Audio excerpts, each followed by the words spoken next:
مولاي صل وسلم دائما أبدا على حبيبك خير الخلق كلهم مولاي صل وسلم.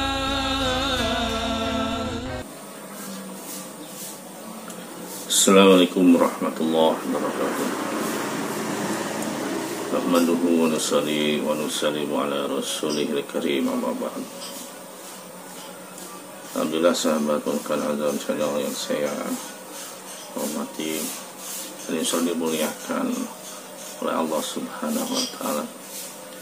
Pada kesempatan kali ini, di video ini, insya Allah kita akan membahas tentang bagaimana cara membedakan orang yang kemasukan jin atau penyakit yang sifatnya non medis dan orang yang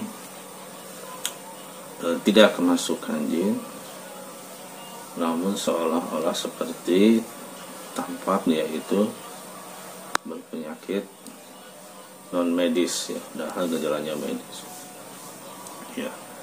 Dan tak lupa juga kita sama-sama panjatkan doa, ya, pada saudara-saudara kita yang saat ini sedang ditimpa bencana alam. Semoga Allah Subhanahu wa Ta'ala berikan kemudahan jalan keluar dari segala permasalahan yang sedang menimpanya dan menjadikan bencana tersebut menaikkan derajatnya di dunia juga di akhirat. Amin ya Allah ya Rabbal alamin. Baik. Pertama, jika kita bicara tentang orang yang kemasukan, ya, kemasukan makhluk jin ataupun setan ataupun apalah itu, ya, yang sifatnya disebut sebagai kerasukan, ya, itu ada yang memang sampai hilang kesadaran, ada yang hanya kesambat itu hanya nempel sementara, setelah itu hilang lagi, ya. Contoh misalkan ada di satu tempat itu kayak sekolah, ya, dia ada pohonnya tumbangkan, ya, ditebang. Tiba-tiba siswanya kesurupan. Atau misalkan ada satu sumur, satu sekolah, sumurnya itu ditimbun dengan bahan berangkal sehingga isi rumahnya ataupun satu sekolah atau pesantren itu kesurupan. Atau ada juga orang karena ketidaktahuannya membuang makanan kuah panas atau air panas ke lubang pembuangan di WC secara langsung. Ya. Nah, itu sifatnya masuk, memang jinnya itu kesurupan massal, ya. Itu kita lihat, ya. Yang kita lihat itu bentuk kesadarannya. Kalau orang yang sadar itu pupil matanya itu ketika diajak ngomong akan fokus kepada kita. Itu artinya bentuk kesadarannya ada, hanya kesambat saja. Tapi kalau pupil matanya sampai ke atas, ya, kayak kesurupan gitu, kesurupannya sampai hilang kesadarannya sampai seperti itu, nah itu artinya ada langkah-langkah yang memang harus kita lakukan pertama kali. Seperti biasa, gak usah kita itu tegang, ya. Pertama, yakinkan bahwa segala kekuatan itu yang ada di alam semesta ini yang mutlak hanya kekuatan Allah Subhanahu wa Ta'ala. Itu pertama, yakinkan itu. Kedua, Allah telah memberikan salah satu cara untuk menyembuhkan penyakit yang disebabkan oleh gangguan jin tersebut, kepada Rasulullah, kepada malaikat Jibril, ya, dengan cara ruqyah. Ya. Jadi setiap diri kita ketika ada seperti itu, pertama harus tenang dulu. Ya. Kita bicara kalau kita ini awam, ya, nggak punya ilmu waskita, ilmu kebatinan, harus tenang dulu pertama. Ya. Lalu keduanya kita niat untuk membacakan ayat-ayat Al-Quran, ya, namanya itu ruqyah, ya, ruqyah syariah, ya, karena kita kan yakin kepada Al-Quran sebagai rukun iman. Bacakan Al-Fatihah 7 kali, ya, dari mulai ta'awuz sampai waladhdallin itu 7 kali, ya, dengan menyambungkan bismillahirrahmanirrahim, alhamdulillahirabbil alamin, sambungkan, ya, huruf bismillahirrahmanirrahim di akhir dengan alhamdulillah disambungkan, ya.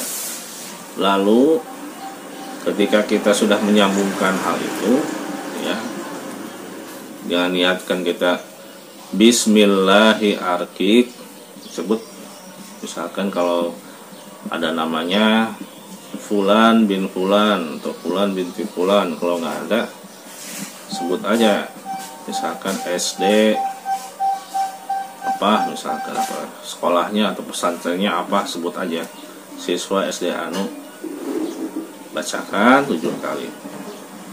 Hati kita manteng ke Allah, ya. Dan di sana ketika membaca, mau itu ada reaksi mau itu enggak, 7 kali jeda dulu dengan salawat, ya, 7 kali baca Al-Fatihah seperti tadi, jeda dengan salawat. Salawatnya bebas, mau assalatu wassalamu alaika ya Rasulullah, ya Rasulullah, dengan salawat yang lain boleh, tidak dengan salawat. Lalu bacakan lagi Al-Fatihah, ya, 7 kali. Jadi cukup dengan Al-Fatihah, karena Al-Fatihah ini mengandung seluruh surat-surat yang termaktub dalam Al-Quran, ya. Dan Al-Quran secara keseluruhan merangkum seluruh kitab-kitab yang diturunkan kepada para nabi, para rasul sebelumnya, ya, termasuk Taurat, Injil, Zabur, ya. Dan dalam Al-Fatihah ini seluruh surat yang terkandung dalam Al-Fatihah terangkum dalam Bismillahirrahmanirrahim. Dan dari Bismillahirrahmanirrahim ini terangkum dalam huruf ba, ya. Jadi sebetulnya Al-Fatihah ini sampai disebut oleh para alim ulama, para ulama sebagai penghubung, ya, dari titik ba itu, ya, penghubung antara dirinya, antara makhluk dengan Allah Subhanahu wa Ta'ala. Karena apa? Di sana itu ba itu fungsinya, bentuknya memiliki titik di bawah, itu titik wahdaniyah, ya, titik keesaan Allah. Makanya kuncinya itu kalau ruqyah itu harus menafikan dulu dari kekuatan-kekuatan selain Allah, ya. Kalau disebutnya ruqyah syariah. Ini kalau untuk yang awam, yang murni ruqyah syariah seperti itu. Insya Allah paling banternya, paling misalkan kita wah ini nggak fokus kayak ini, karena kita kan masih punya iman dalam hati kita. Setiap orang yang awam itu pasti punya iman. Dan setiap sholat membaca Al-Fatihah sebagai syarat sholat.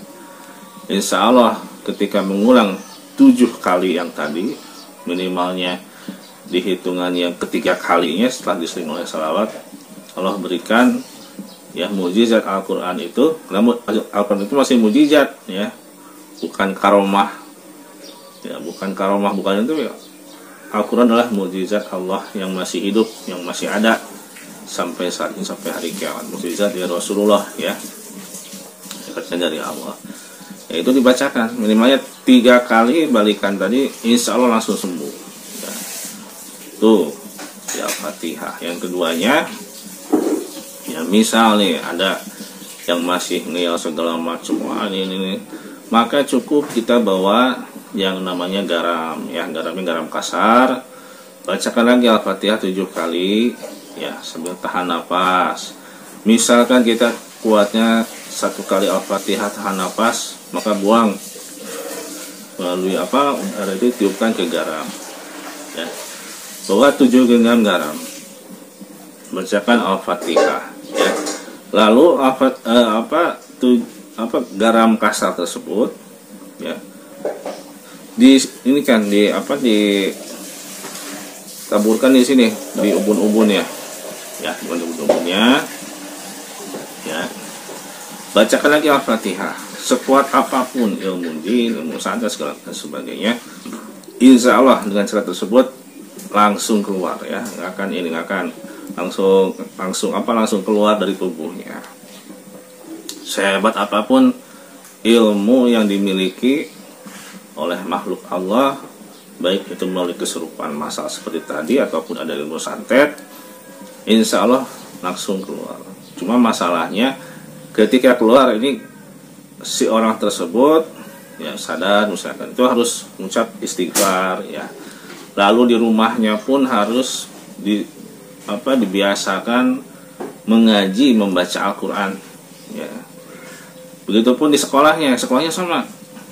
Sebelum mulai pelajaran maka harus ada ngaji, baca Al-Quran bareng-bareng, ya.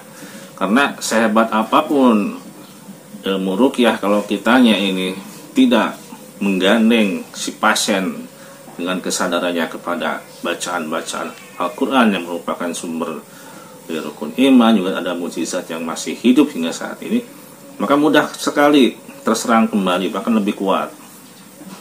Itu yang pertama. Jika misalkan ada orang ruqyah syariah, ya, tapi udah itu keserang lagi, itu wajar karena si pasien tersebut harus dihijrahkan, harus dibimbing, ya, membaca tersebut.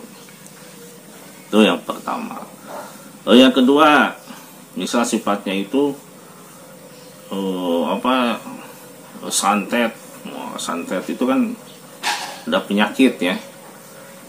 Jadi nggak kayak kesurupan, tapi ngerasain gampang kesinggung, seolah-olah ada yang mau ngebunuh, ada yang mau berniat jahat kepada dirinya, gampang emosional, ya, gampang marah.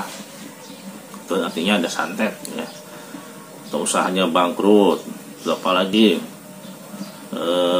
dengan pasangan, ya, hanya ingin selingkuh dan sebagainya, itu udah pasti santet, ya. Maka yang paling pertama ini kalau ada seperti itu, cukup bacakan nama. Nah ini kalau yang kayak gitu nggak akan sadar kan, dia itu mau diruqyah nggak akan mau karena dia itu ngerasa benar, itu ngerasa benar kalau yang kayak gitu, karena yang udah kegendam itu nafsunya. Jadi sukma itu kan ada 3, ada yang di otak, ya, di kepala, nih di ubun-ubun, ada yang di hati, ada yang dari telapak kaki, ya. Itulah sebabnya ketika seseorang itu akan meninggal itu oleh malaikat Jibril itu, akses mengambil ruhnya itu, sukmanya itu ada yang dari telapak kaki, ada yang dari dada, ada yang dari ubun-ubun, ya, tergantung seperti apa syarat-syarat orang yang diambil, ada khususiahnya, ya. Nah biasanya kalau yang santet itu yang kegendamnya itu di sini, di kepala, ya. Yang kedua di hawa nafsu, ya, karena dia pakai namanya itu ada salah satu ifrit, ya.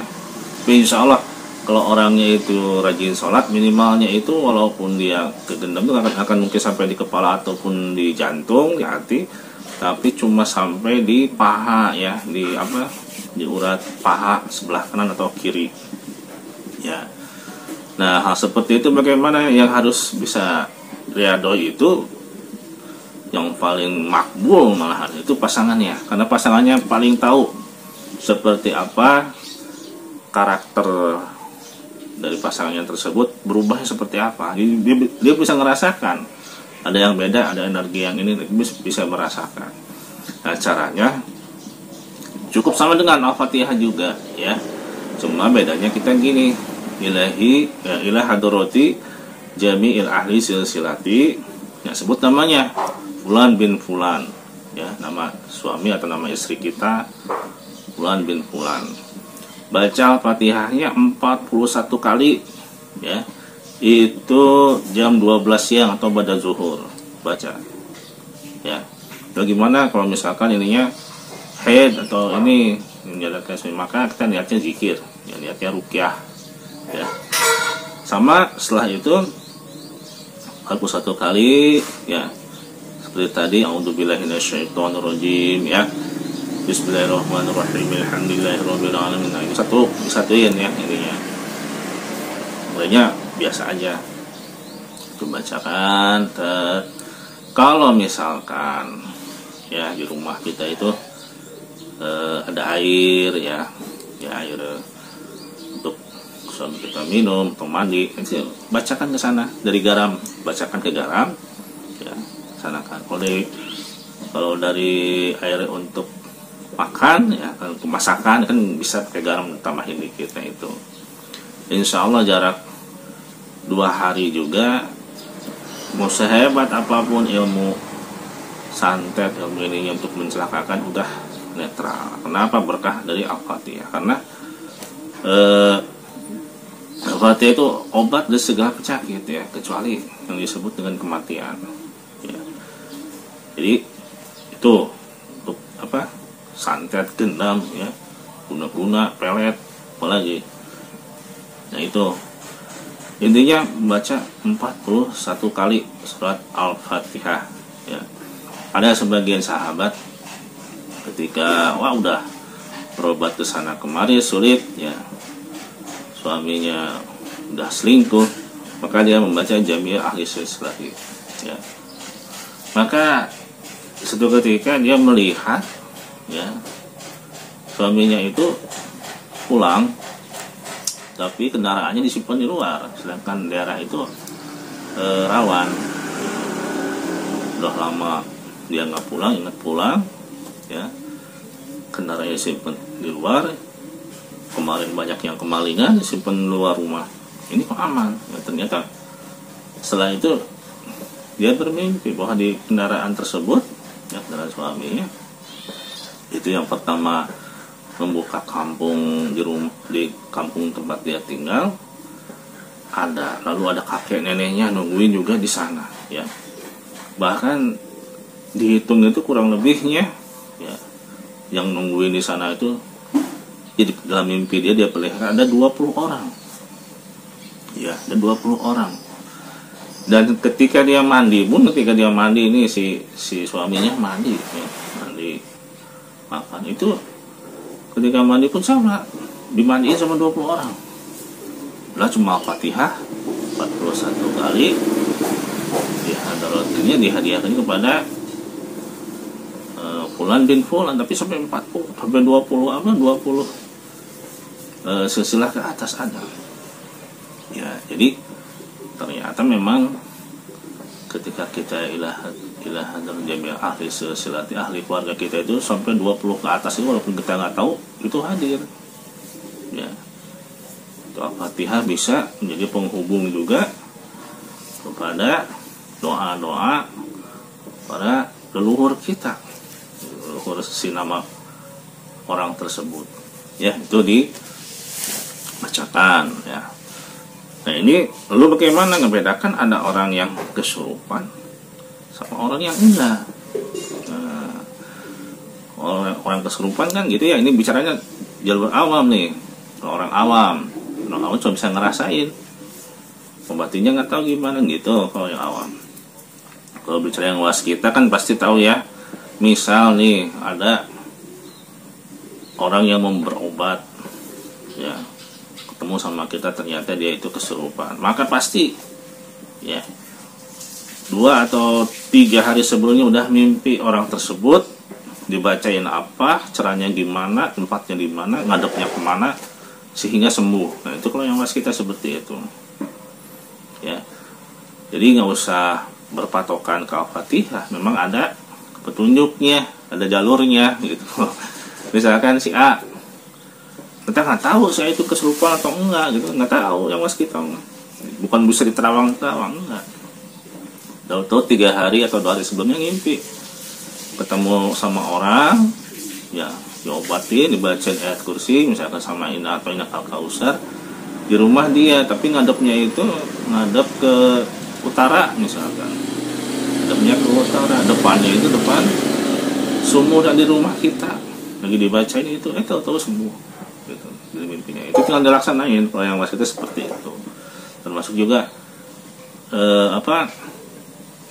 ada misalkan pusaka yang jadi jodohnya, ya sama seperti itu.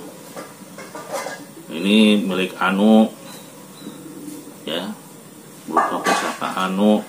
Misalkan kalau di makam keramat Anu, namanya Anu. Kalau di pohonnya di pohon. Cara ngambilnya seperti apa, jam berapa, yang dibaca apa, yang dibakar apa, tata caranya. Awas kita seperti itu. Jadi nggak ditarik-tarik. Jadi tarik-tarik kayak di film tuh banyak kan gitu kan ya, ditarik di ini. Bukan, kalau awas kita seperti itu, jalur hikmah yang benar tuh, ya. Kalau yang kayak ditarik ini wallahu alam, itu kan sama dengan ini, sama dengan ngambil yang bukan miliknya kan. Misalkan kayak ngejamret, mengambil yang kan tarik-tarik gitu.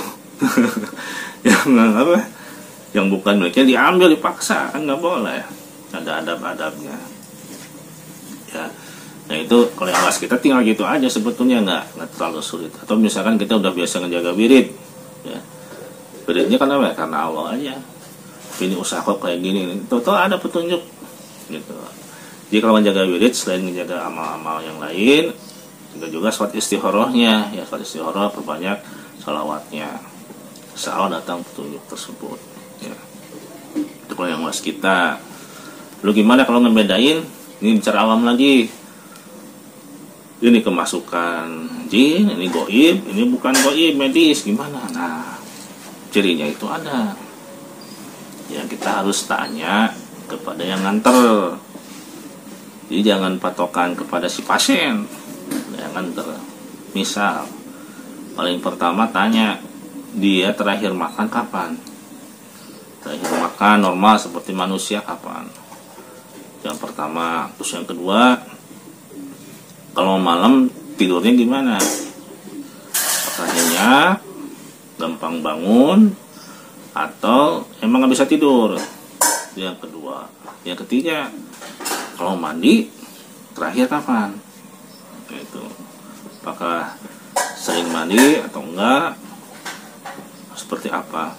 Ini 3. Nah kalau yang kesurupannya itu, misalkan ada yang karena ngelmu tapi nggak ketaikan, atau dia punya pusaka tapi nggak bisa ngurus, itu kan bawa ibaratnya energi negatif ya, sial. Nah itu biasanya kalau dia itu dapat informasi maka ngaco, ya, melihat biasanya itu Soekarno, terus melihat Raja Majapahit lah sebagainya, itu udah ngaco kalau tapi nggak seperti kesurupan yang histeris yang kayak gimana, enggak, dia kalau ngomong ngaco gitu.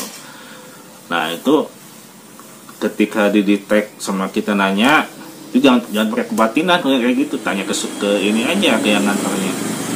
Biasanya kayak gitu itu nggak makannya itu sampai 3 minggu. Jadi kayak gitu nggak bisa makan.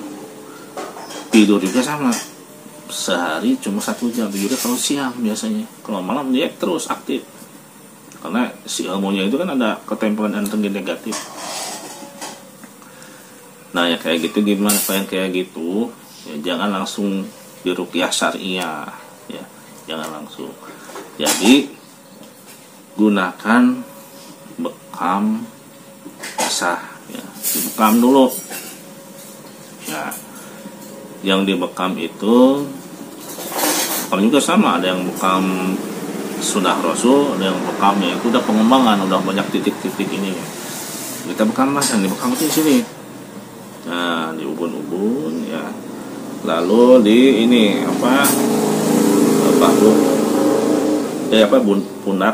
pundak kanan dan pundak kiri. Leher jangan dulu dibekam. Bekamnya jam berapa? Bekamnya itu bagusnya jam 8 pagi ya. 8 pagi paling bagus. Harinya hari apa ya, kalau dalam hadis kan banyak tuh, dari Sabtu lah, dari inilah. Kita untuk hari, karena ini sifatnya darurat ya, tak bisa kita jadwalkan. Untuk yang penyakit-penyakit non medis ini, harinya kita bebaskan ya, cuma nanti kita akan tahu sirnya apakah masuk nggak dari sunnah bekam ini, terus diulang ya. Pengalaman saya untuk yang goib ini nggak ada pantangan ini, nggak ada pantangan apa harinya sebetulnya ya, bahwa bekam biasa niatnya niat membekam ikut sunnah Rasul ya, minggu dulu bekam. Ketika menyayat a'udzu bikalimatillahi tammati kulliha min syarri ma khalaq, terus itu bahwa darahnya biasanya darahnya itu memang sedikit, nggak akan banyak karena ngental kan, sedikit, cuma itunya itu meletup-letup kayak apa, air mendidih ya.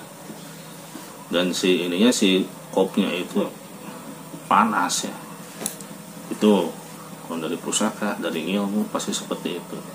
Bekam sekali dulu, bekam basah, sama udah beres ya. Kalau ada misalkan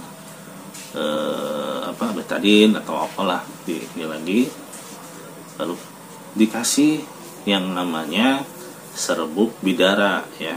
Ya harus punya nih. Kalau yang mau ngobatin benar, ikut sunnah Rasul, yang saya pakai bidara ya. Pakai bidara dulu, minum 1 sendok teh sekitar ya 300 ml lah, minum air hangat ya. Setelah itu minum juga 1 sendok makan madu ya. Sendok makan madu setelah beres menggunakan meminum serbuk bidara. Setelah itu baru bisa kita ruqyah seperti tadi ya, memakai Al-Fatihah, memakai Ta'awuz dan Bismillahirrahmanirrahim, pakai ayat kursi boleh ya.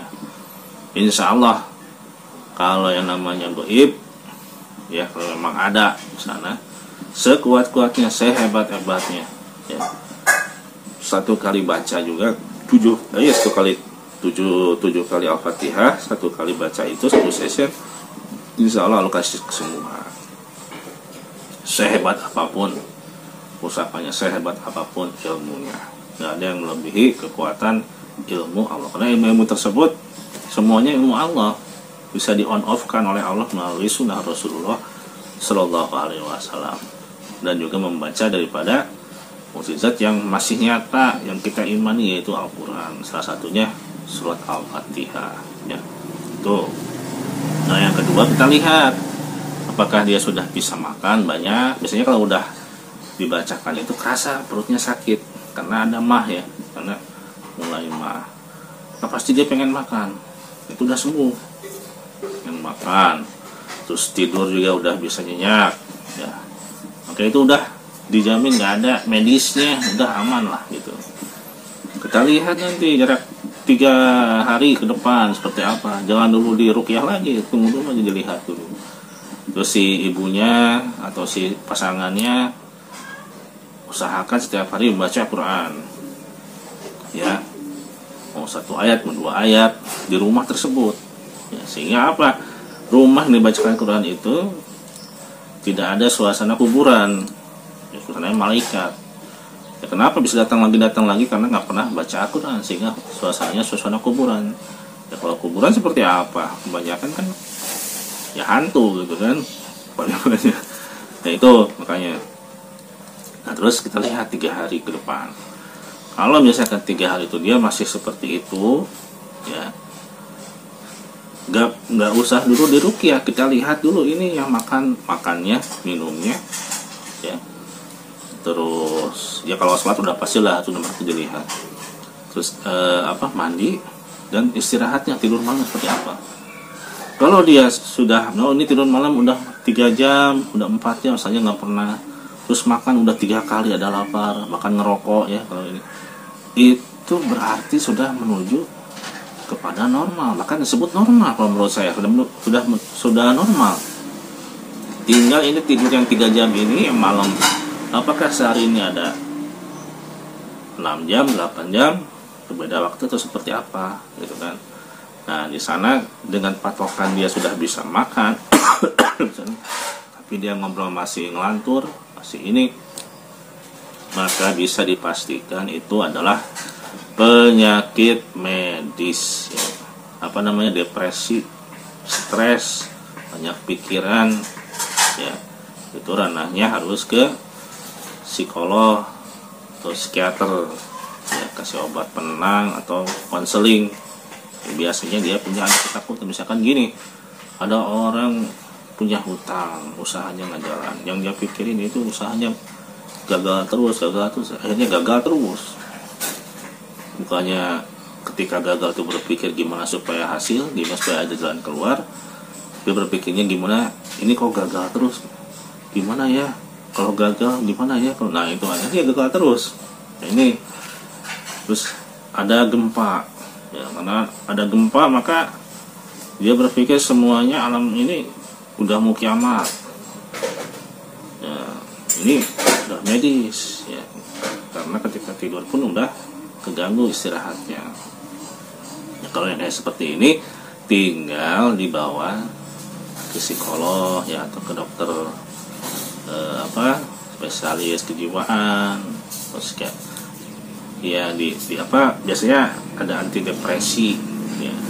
Jadi kalau yang kayak gini jangan dibawa ke tempat kayak apa, hajatan, jangan, karena dia kalau dibawa ke sana dia ibaratnya dikasih panggung buat konser, wah seneng, histeris kan, ingin cari apa, perhatian, caper, histeria. Apalagi ada yang misalkan ini tinggal pasangan pasti kayak gitu.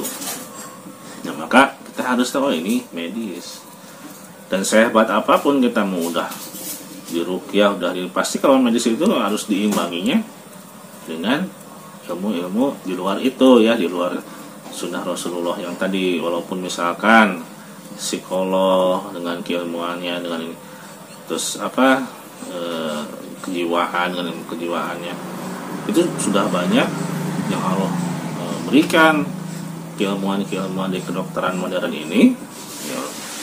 Itu kan dahulunya pengembang bapak kedokteran terbesar itu kan Avicenna ya, sama orang Islam juga. Jadi sekarang itu tinggal mengembangkan. Nah itu insya Allah tidak ada kadar kemampuan otak membedakan antara yang sifatnya khayal dengan yang asli, beda cairannya apa namanya, itu bisa sekarang itu dengan ilmu kimia ya, kemajuan ilmu kedokteran ini bisa dinormalkan kalau seperti itu ya. Karena depresi itu bukan gila, makanya ahli keluarganya jangan sampai berasumsi kalau dia masih ngeracau itu masih diserang katanya sama yang bukan, atau disebutnya gila, jadi gila, ilmunya nggak ini, bukan, itu ada depresinya. Terus tinggal ke orang yang lebih mengetahui masalah obat pakai kimia kalau kayak gitu ya, karena untuk merangsang hormon, mengeluarkan cairan yang sifatnya di kepala itu memang harus khusus ya, ada ilmunya khusus oleh Allah itu ya.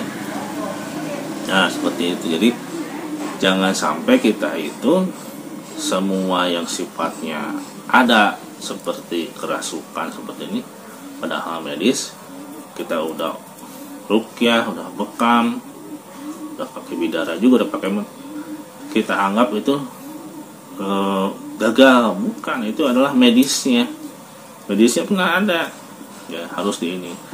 Dulu pernah ada orang sampai berapa bulan, 2 bulan gak makan gak minum ya, ngomongnya kuat, tapi kalau kita dengerin gak nyambung ngomongnya.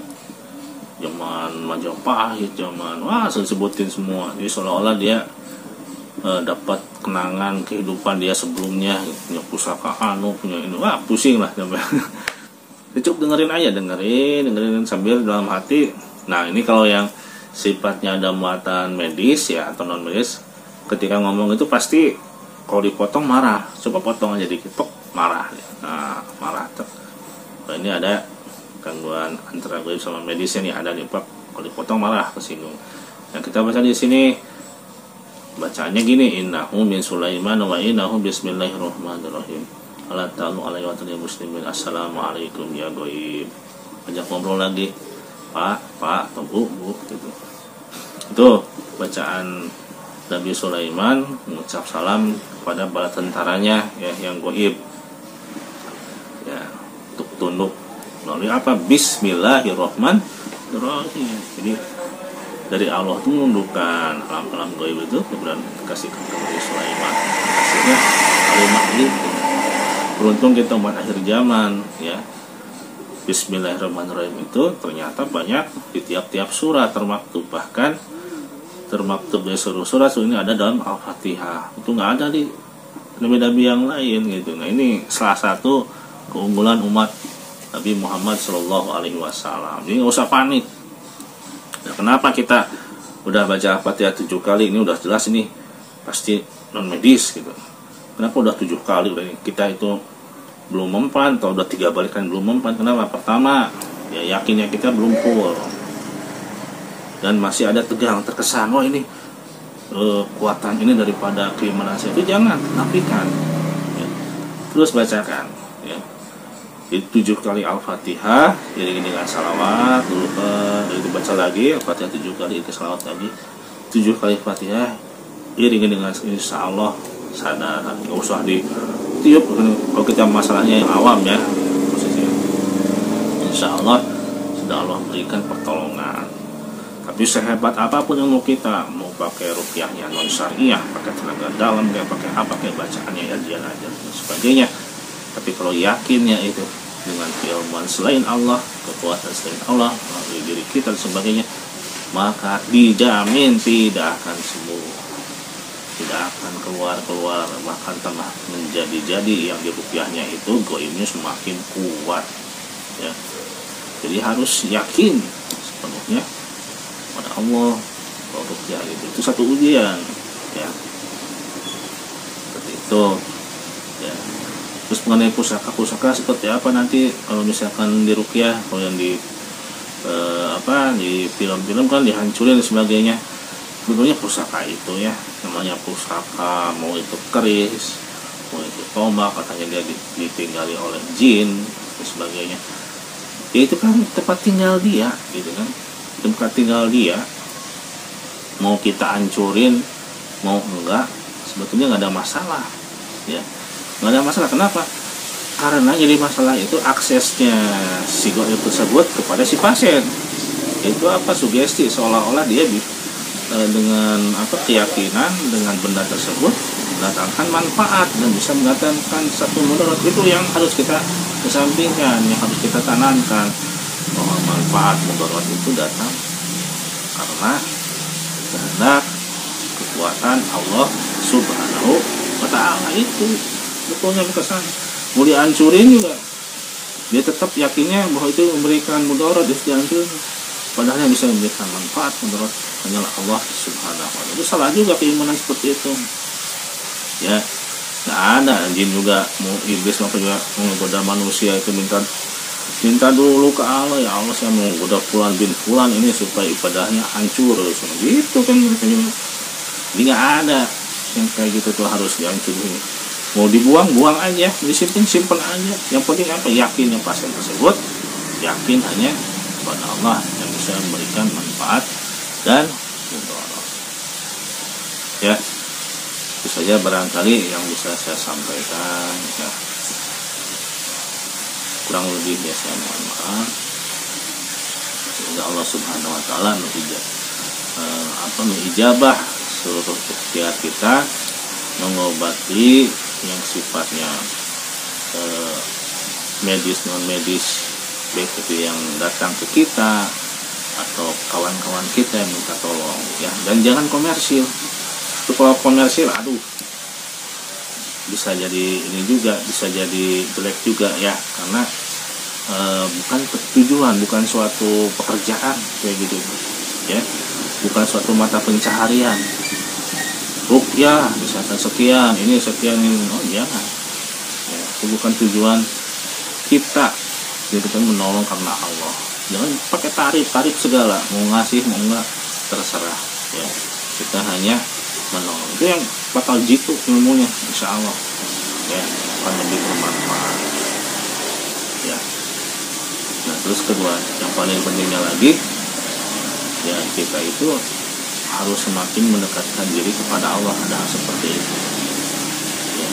Bukan jadi dengan membaca berhasil, oh saya berhasil, tapi itu barokah dari guru-guru kita ya, doa karomah juga dari para nabi, para aulia Allah yang memberitahukan, membimbing kita, walaupun hanya misalnya melalui YouTube ya.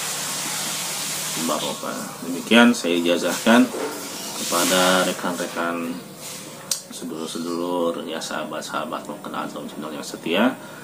Semoga Allah berikan ya ijabah sebagaimana ijabah diberikan kepada saya dan guru-guru saya ya. Silakan ucapkan qabiltu ya, baik itu dalam hati ya. Lalu tangannya sentuh aja ke sini. Nah, ke telapak tangan saya sentuh aja ya, ucapkan qabiltu. Bismillahirrahmanirrahim. Ini yang saya ijazahkan, cara ruqyah, cara bekam dari semua ya. Ya.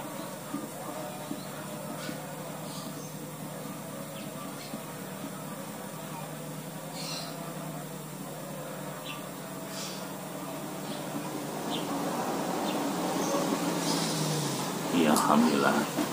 Subhanallah bihamdihi, subhanallah bihamdika, asyhadu an la ilaha illa anta, astaghfiruka wa atubu ilaik. Amiltu su'an wa zalamtu nafsi faghfirli fa innahu la yaghfiru dzunuba illa anta.